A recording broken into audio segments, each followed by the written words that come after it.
Başbu, who started to think differently about the domestic Kurdish question. And it is also about this time that the Turkish government starts initiating secret talks with the PKK in 2009. And in many ways, you have to look at this as actually quite revolutionary from a Turkish perspective. I mean, this is, after all, the organization that is vilified every day, whose leader is always called a baby killer, and you know, the press hasn't changed its attitude, but here was the government initiating a secret dialogue with the PKK, and when this gets ultimately revealed, there's no reaction in the public. There is no great, oh my God, you're talking to terrorists. I mean, how can you do this?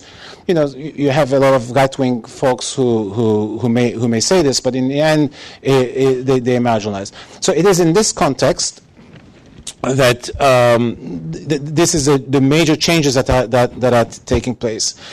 On the Kurdish side, the big change is also a realization on the part of the PKK, first of all, that this is not going to be won.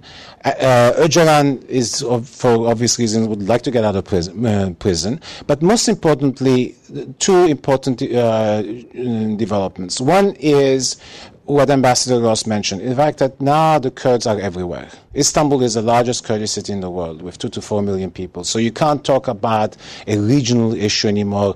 And the danger, of course, of violence now would affect the whole country. But secondly, in a way, this should have been expected. You see the beginning of very, very serious political organizational capability among the Kurds. And this create, with the PKK, this organization called KCK, which is, I can never keep track of what it means, the Kurdistan Community of Unions of Communities or something like that. But anyway, but it is a very serious organization that encompasses all of the Kurdish civil society, political, you name the organization, they're all subsumed under this. And this is, in a way, the creation of a parallel organization, parallel government in all those locations where the Kurds control the municipalities. And it is serious, and it has decision-making powers, and it takes decisions in parallel with the municipalities, very often contrary, obviously, to the central government. But this kind of political development, in some ways, is a natural result, if you want, of years of political organization, fighting, right? Looking for, as the Kurds started to think about a political solution, they start to also think about what is that political solution going to look like, and what is it, the mechanism that they will have to lobby for this,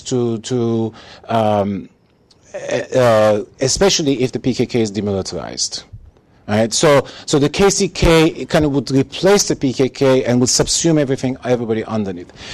So these are the big changes, and in some ways the government also responded to the creation of the the development of the KCK, or the strengthening of the KCK. But something goes wrong. In large measure, I think. Look, when you look at the Turkish-Kurdish conflict, I mean, in some ways, you need to think of it a little bit like a soap opera. I think I'm using this. Tom Friedman had said this back in 1993 about the Arab-Israeli issue. That is that, stay tuned, because one day there'll be this crisis, and then they will resolve it, but there'll be another crisis, and the story goes on. But the problem is, of course, this is a very dynamic situation, and to a large extent,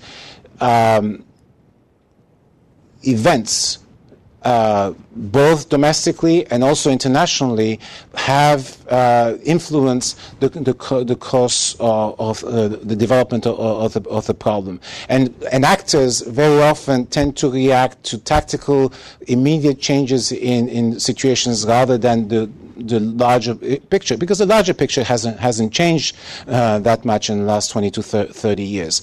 But the tactical, the daily issues have changed. So having said this, so what has changed? To some extent, you do see within the state the Turkish state, there is a serious conflict as to what to do with the Kurdish issue. Do you go with a negotiated solution, or do you go with a policy of hitting the PKK hard, defeating them on the ground, or do you go with a policy that does both? You negotiate and you hit them hard. And it seems to me that's where there are essentially three groups, if you want. And I suspect the government is today, although it wasn't there before, is today in the last category. Hit them hard and negotiate at the same time. And the security services and the judiciary is obviously in the let's hit them hard camp. And you have in the middle, you have some others, but they're not significant at this stage. But I think the big breaking point has been the last election. Erdogan ran in the last election promising a new constitution. The night of the victory speech, he said, "This is what I'm going to do first." And the constitution, as you know, has been a non-starter for the time being. Meanwhile, there's been a hardening of the repression. The government, which had really relaxed a little bit, and maybe it is, again, it's a reflection of the division within this, between the security services and the government. There's been an enormous amount of pressure being put on the KCK. Now, the KCK, as I said, is a power organization, and it is perfectly legitimate for the government to go after it, except they've cast a net that is so wide that anybody becomes KCK. I mean, if you take part now in some political activities of the legal Kurdish political party, the BDP, you get tagged with the KCK line, and that essentially means you get kicked out of university, you get kicked out of places. So and lots of people are getting arrested. I mean, there are thousands and thousands of people now in prison. And when you look at the indictments in most cases, and as I have done this and I've said this before in public, the indictment is a joke. I mean, it's not because there's not something there. It's because the evidence is so murky, is so ephemeral that you wouldn't be able to. I mean, but nobody in a normal society would be arrested on the basis of this, let alone kept in jail for 3 years or more. But there was a reaction to that. Meanwhile, as I said, the PKK itself is also confused. And there is also a conflict between the PKK and civil society organizations in Turkey. And if there's one thing that, ironically, the PKK and the government agree upon, to me at least it seems, is that they do not want the Kurdish legal political party, BDP, to be autonomous and to negotiate. And both the government and the PKK have done everything in their power, essentially, to bypass the BDP. And the BDP has to pay lip service to the PKK because that PKK is still the most important political organization or most popular organization among the Kurds. But so within the PKK, with the divisions in the PKK, and the PKK as it gets hit wants to show that it is still strong, so it attacks. It did some two spectacular operations in 2011 that ended up with the death of 37 Turkish soldiers. So that created a backlash in Turkey. And this is what I mean by the tactical issues taking over the process. So this is where we are now.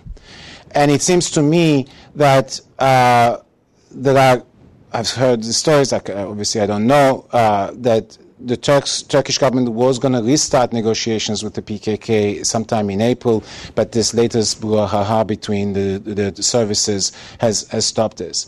But again, this would be missing the main issue. The main issue is what the Prime Minister promised with the elections, and that is the Constitution, because ultimately it is a Constitution that excited a large chunk of the Turkish population, because the Constitution is not just for the Kurds, it's for everybody, but it is also the Kurds really expected something that would happen, and that constitutional process has bogged down. In part it may have bogged down because the Prime Minister hasn't decided what kind of constitution he wants, primarily because of his own political interests, and he wants to be president in 2014. And does he want to change does he want to make Turkey a presidential system a la France, or does he want to continue the parliamentary system? So, given this confusion, this constitutional process hasn't moved anywhere, and as it hasn't, right, and this is really the first step in terms of resolving the Kurdish problem. When you look at what the Kurds want, everything starts with the constitution, and the constitution is essentially the door that will open up everything. You can have negotiations with the PKK. In that sense, that is very, very important. But in the final analysis, you need to empower domestic political groups in order for them to participate. And I will stop here and then talk later to answer questions. Thank you. Thank you, Henri. I would like to now introduce our second speaker, Mr. Qubad Talabani. He is the representative of the Kurdistan Regional Government to the United States, and in this capacity he works closely with the U.S. government, the media, and research institutions, providing critical analyses and up-to-date information on Iraq and the Kurdistan region. Thank you, Gönül. Thank you both, Ambassador Gönül, for inviting us here today and your respective organizations. It's an important time for us in our part of the world, and we appreciate the opportunity to talk to you here in the audience.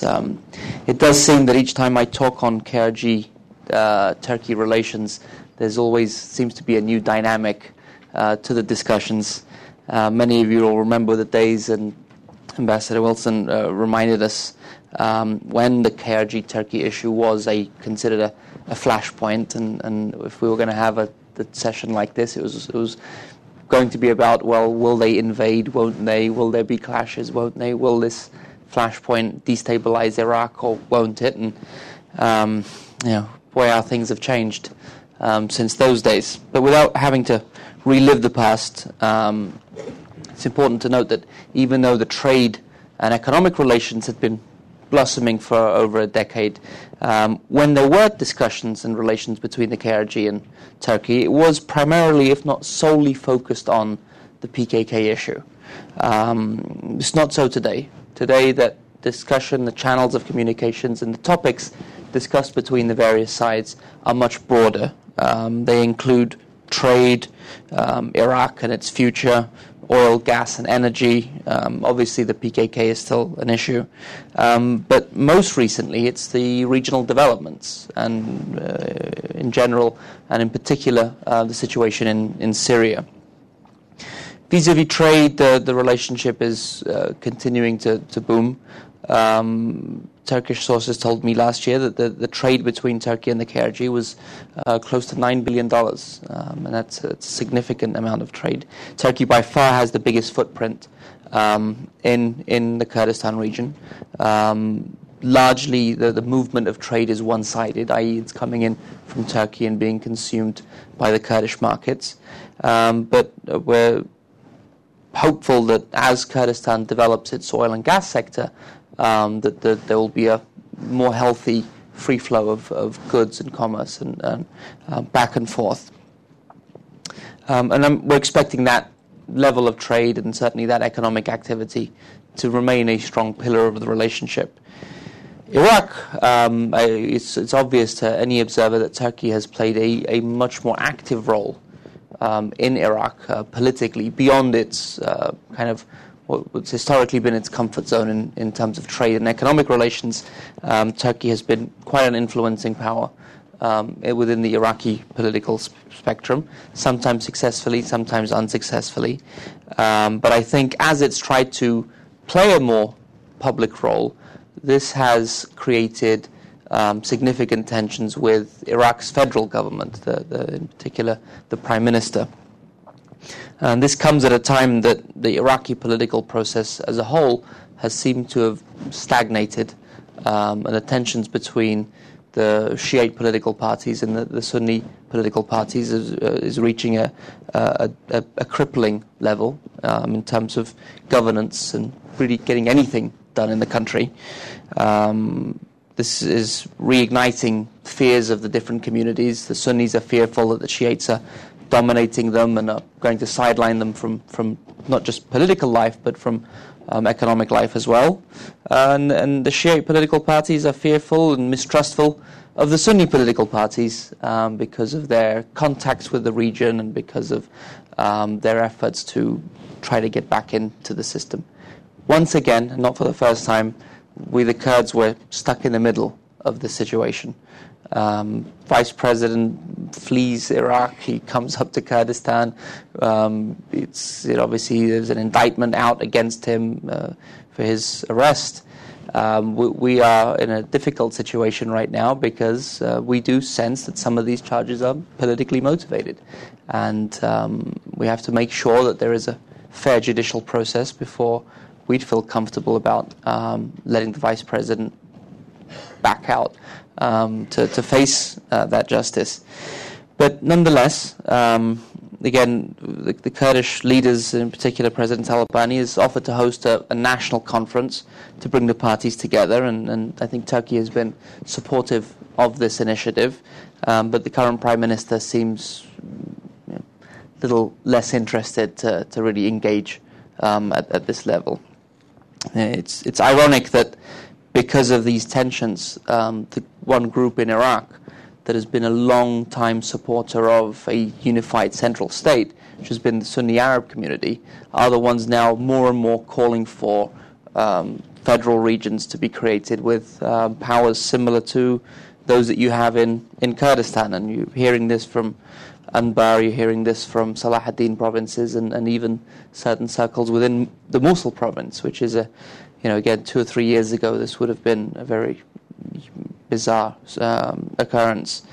So barring the successful national conference, which at this rate looks pretty unlikely, the sense by many is that to avoid violence and the continued power grab for Baghdad would be to allow for these regions, as stipulated in the constitution of the country, to grant more autonomy for themselves from the federal government. So this is something that is going on. Obviously, Turkey has a vested interest in how that develops, and Turkey, through its many channels, whether it's the Kurds, whether it's colleagues and friends in Mosul, or it's still has some friends in the federal government, trying to stay engaged, trying to keep abreast of the issues.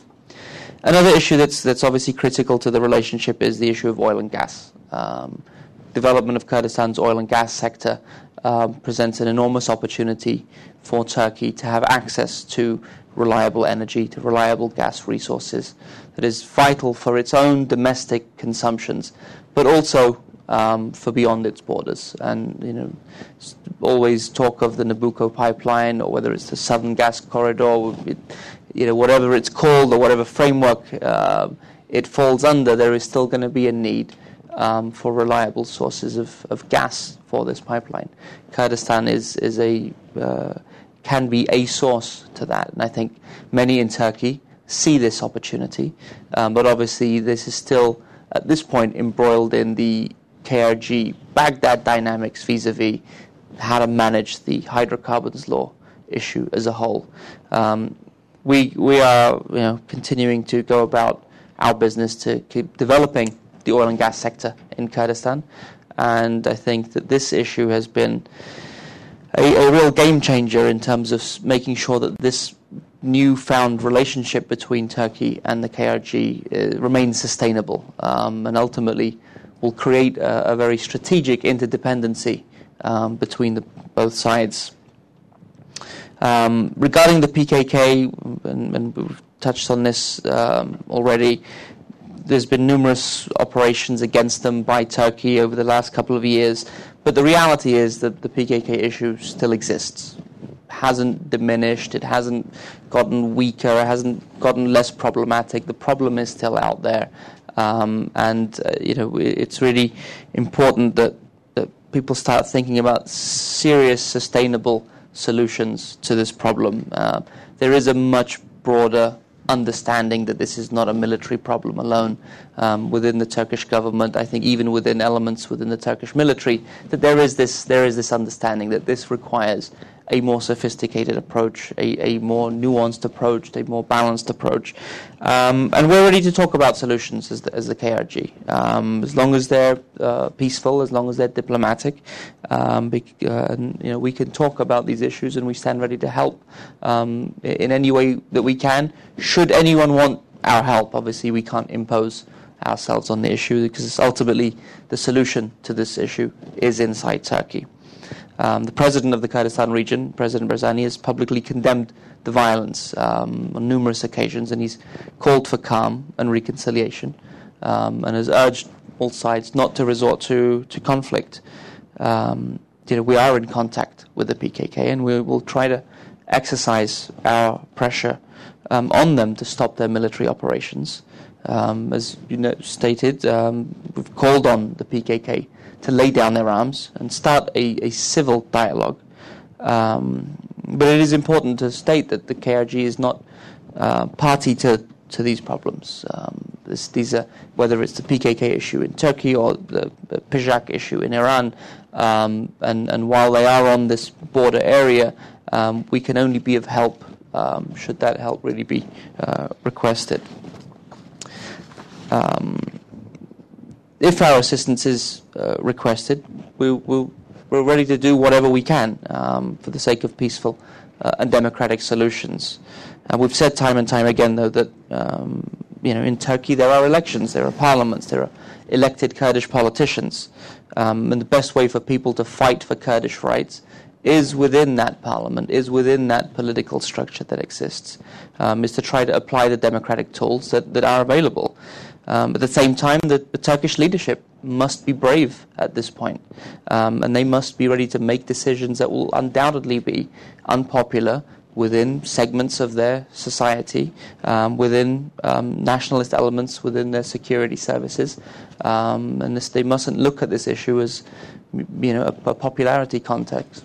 This is if they want a resolution, it's going to require making some very tough decisions that will ultimately be quite unpopular within many elements within Turkey. It requires an open discussion and a genuine policy, to a long-term policy with an end goal in sight to address Kurdish demands in Turkey, and that it must no longer be the fear of this Kurdish national identity. It's a reality, whether it's in Iraq, whether it's in Syria, whether it's in Turkey. And if that fear cannot be overcome, then I think it'll probably make it a little easier to come up with strategies and policies to address them. Beyond our borders, actually it's for the first time I can remember that the Turkey and the KRG are actually in discussions about issues that are unrelated specifically and directly to the KRG or Turkey. We're now talking about the situation in Syria, for example. We are in a lot of dialogue with Turkey on what's going on in Syria. At the same time, we see that Turkey is hoping to galvanize the Syrian opposition against the Assad regime. And they know that Kurdish participation within the Syrian opposition will be critical to the success of the opposition. But Turkey also knows that it has little or no influence over the Kurds of Syria. And they know that Iraqi Kurdistan, the leaders in Iraqi Kurdistan, have much better access, probably, let's say, considered a more friendly interlocutor. So in that sense, we are in touch with the Kurds of Syria. We're in regular contacts with them. They are somewhat undecided about how they should play out this situation. They're in a very difficult situation because obviously the government hasn't been good to them, the Syrian government hasn't been good, and it's unlikely that an Assad-led government will be good to the Kurds. But at the same time, the opposition is not talking about Kurdish issues, is not talking about the need to protect Kurdish rights or to have the Kurdish identity as part of any new Syria. So our advice to the Syrian Kurdish elements has been to focus on two major principles and stand by those two principles. And those two principles are the principles of democracy and the principles of ensuring Kurdish rights are enshrined in a new Syria. And when the feedback we get from the Syrian opposition is that whenever they speak to, from the Kurdish opposition, is whenever they speak to the so-called Syrian National Congress or the various different Arab opposition groups, is that they talk about people's rights in general, and they're not focusing on the Kurdish concerns and the Kurdish demands, and this is creating some hesitation on the part of the Syrian Kurds. They tell us quite frankly and clearly that as Kurds they will not be party to a civil war in Syria, that this is not a place for them to get in the middle if they start killing each other within a civil war framework. That the Kurds of Syria are going to stay out of this. They're also very fearful of regional powers intervening and coming up with solutions to Syria, because again, they feel that in that scenario, the Kurds of Syria's the rights will likely be sidelined for potential will and the desires of the majority of the opposition. Needless to say, there is a lot of anxiety about the role of the Muslim Brotherhood within the Syrian opposition. And in any dialogue that the Kurdish groups have had with elements of the Muslim Brotherhood, in one particular meeting, a member of the Muslim Brotherhood basically said, Kurds have no issues in Syria. Kurds haven't been oppressed in Syria. And that just highlights for us that there is still a real chauvinist trend within certain elements of the Syrian opposition, which is, if people want the Kurds to participate, there really has to be a complete rethink of how you reach out to them. And again, we'll continue to be a voice of counsel and try to guide them through this process, but others will probably need to do that as well. And in summary, really, the issue of national, ethnic, and sectarian identity is today it's relevant. It's much more relevant than it's ever been since the end of the First World War. It can no longer be ignored. It can't be swept under the rug. And central to this issue in our part of the world is the issue of Kurdish rights in this new emerging Middle East. We've proven in Iraq that we can play a constructive role. We can be a force for good for the country. I'm certain Kurds in other parts of the region can also do the same if they're given this opportunity. And I think, regarding Turkey's role in this, I think that there is a much more nuanced way that Turkey as a whole is dealing with Kurds in Iraq. I think they're still coming to terms with trying to understand better the Kurds of Syria. And I think if they can continue to be more nuanced, then the outcome could probably be better than the situation that we're in right now. KRG-Turkey, kind of looking forward, so long as the dialogue continues on this path, and we are engaging each other on a strategic level, and the energy issues get worked out in Iraq, and Kurdistan continues to develop its own energy resources, its gas, its oil, then this will create this, I think, a much more sustainable and strategic link between the two sides that is, in this rather turbulent part of the world, could potentially create a pocket of stability that probably nobody would have thought of 7 or 8 years ago when they took a snapshot of this Middle East. And with that, I'm happy to turn it back over to you to maybe answer some of your questions. Great, thank you. Thank you very much. Both of you, excellent opening remarks. And before I turn it over to questions from the audience, let me just ask two to sort of get the conversation further going here. Henri, the Arab awakening has generated expectations in country after country throughout the Arab world. The atmosphere that it has engendered, some think, has spilled over even to Russia as an inspiration for elements that would like to see change there. Some speculation that it has had an effect on Kurdish communities, or elements of the Kurdish community in Turkey, in terms of the tactics that they pursue, in terms of the kinds of aspirations that they have, and so forth. Could you comment a little bit on what specific effect you see, if any, of the Arab awakening, as either directly or indirectly as an inspiration on Turkey's ethnic Kurdish communities? Look, it's a hard question to answer, in the sense that you haven't seen a great deal of Arab awakening type activity in Turkey. And even though the issue is being discussed, is being talked about, and Kurdish politicians do point to the Arab awakening, there are two important factors. I mean, I think the pressure of the KCK investigations, arrests, has really succeeded in really weakening or putting the Kurds on the defensive. And they are much more focused on that than anything else. But there is no question that the Arab awakening is a potential threat to Turkey. But ironically, I would argue that the Arab awakening type of activity among Turkish Kurds is a threat not just to the Turkish state, but also to the PKK and the PKK's control. PKK is a very hierarchical organization, wants to control everything, and we have seen everywhere that Arab awakening type activity ultimately is started by people who are not associated with anybody and gets out of control. So you would have, in some ways, I almost expected to see much more civil disobedience type of activities. There was at one point.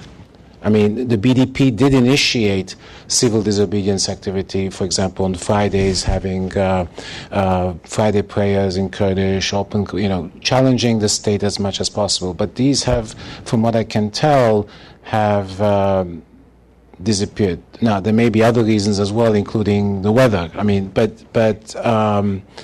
it's cold and there's a lot of snow. It's not a joke. I mean, but I think this is something that everybody's trying to keep under control, and that's my hunch at this stage. Okay. Until spring. Qubad, I'd like to press you a little bit on your assessment of the importance of change, democratic change within Turkey, for a solution to the PKK problem. The PKK as an entity is not just Turkish. You refer to PKK.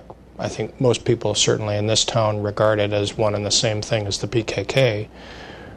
And so there's a powerful or strong, important Iranian component to the PKK and an important Syrian component to the PKK that logically cannot in any way be satisfied by anything that happens in Turkey. There's also a business empire, maybe empire is too strong a word, but a business operation that the PKK carries out, operating along these porous borders where there is little control for a whole variety of reasons, either on the Iraqi side, the Iraqi Kurdish side, or on the Turkish side, or the Iranian side for that matter. And PKK leaders interested in sustaining that business are not necessarily going to be particularly satisfied by anything that happens on the democracy front in Turkey. Can you talk a little bit about how that regional context, if you agree with that, but if you agree with that, talk a little bit about how that regional context, the Iranian and the Syrian aspects of the PKK affect KRG diplomacy with Turkey and with your other neighbors? Well, it's, Henri started off by, I think, used the word confusion. There's certainly a lot of confusion when we look at these various different organizations. One day PKK has good relations with Iran, the next they're at war with each other. But sometimes people are saying they're funded by them, then they're saying they're working against them. They're part of the PKK, but they're not. The PKK is with BDP, but it's not. So it's specifically designed to confuse everybody, but it's doing a pretty good job. It used to complicate relations more earlier on in the day when the PKK issue was the sole factor in dialogue between the KRG and Turkey. And also on the Iranian side, there's always, every Iranian opposition group has a base in Iraqi Kurdistan today, whether legal or illegal. But they're there.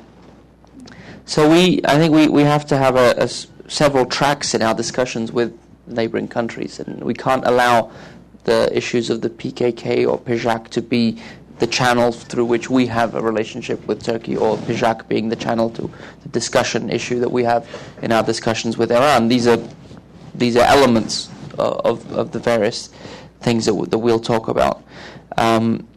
the issue, there's a triangle here between Iraqi Kurdistan, Turkey, and Syria, and in there the PKK is going to be relevant because there is a big element of the leadership, the military leadership of the PKK are Syrian.